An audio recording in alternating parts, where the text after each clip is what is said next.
आणि देवभूमी त्र्यंबकेश्वर पुन्हा एकदा भक्तिभावाने न्हाऊन निघाले.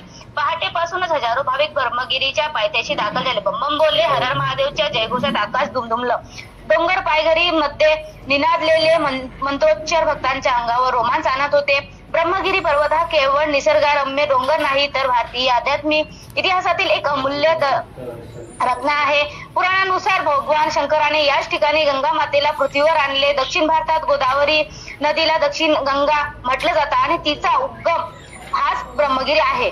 गंगा अवतरल्यानंतर ब्रह्मगिरीच्या कुशीतून वाहत त्र्यंबकेश्वर मंदिराला प्रदक्षिणा घालून ती दक्षिणेकडे प्रवास करत गंगाधर, अन्नपूर्णा मंदिर, गोरखनाथ गुफा तसेच विविध लहान मोठ्या पाण्याचे झरे जे गंगामाईच्या पवित्रतेचे प्रतीक आहेत.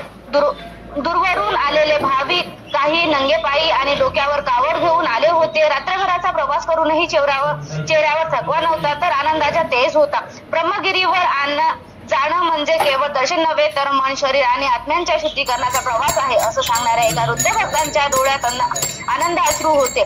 पावसाळ्यात हिरवाईने नटलेली ब्रह्मगिरी, ढगांनी झाकलेली शिखरे, मंद वाऱ्याचा गारवा आणि पायथ्याशी वाहणाऱ्या गोदावरीच्या लहान प्रवाहांचे सूर या सगळ्यांनी दर्शनाचा आनंद द्विगुणित केला. साधू संतांच्या भजन, कीर्तन आणि ओंकाराच्या गजराने वातावरणात आध्यात्मिक ऊर्जा दाटून आली होती. मात्र या आध्यात्मिक प्रवासाच्या मागे एक केवळ वास्तव दडलेलं होतं. गर्दीच्या लोढ्यांबरोबर प्लास्टिक, टाकाऊ वस्तू आणि कचऱ्याचा प्रश्न उभा राहतो. ब्रह्मगिरीच्या पायथ्यावर आणि पवित्र स्थळावर अस्वच्छता दिसते, जी निसर्ग व श्रद्धा दोन्हीचा अपमान आहे.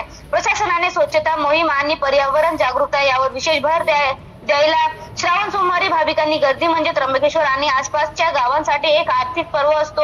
पाणी, प्रसाद, पूजन सामग्री, वाहन सेवा, वसतिगृहे, हॉटेल्स, सगळीकडे व्यापारी चैतन्य दिसते. अनेक कुटुंबांसाठी हीच कमाई वर्षभराचा आधार असते. परंतु व्यापारी विकासाबरोबरच सांस्कृतिक आणि पर्यावरणीय संतुलन राखणं ही मोठी जबाबदारी आहे.